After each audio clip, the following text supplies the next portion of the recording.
පොරොන්දු වුණු විදිහට තේ එකක් බොන්න යාවේ. හොඳයි එහෙනම්. වාඩි වෙන්න. ඔයත් වාඩි වෙන්න. අපට තේ දෙකක් ඕන. තාත්තා මට බබෙක් හම්බෙන්න ඉන්නේ.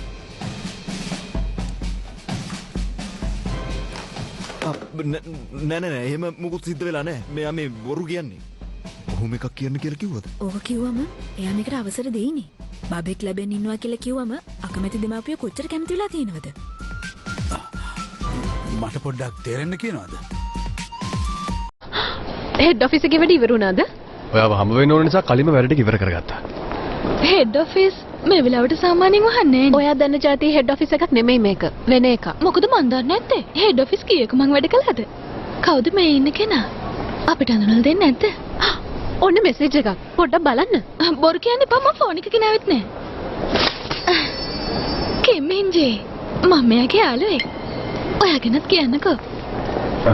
යූසි ජින් මං තමයි කම්මෝයන්ගේ බොයිෆ්‍රෙන්ඩ්. හමුවීම සතුටක්. වැඩි සතුටු වෙන්න ඕනේ. අර කතන්දරයක් හැදුන හමුදාවෙක් කෙනා මෙයාද? මම ඔෆ් වෙනවා. යන්න. මොනවද බලන්නේ? අපරාධේ. හමුදාවෙත් මෙච්චර හැන්සම් කොල්ලෝ ඉන්න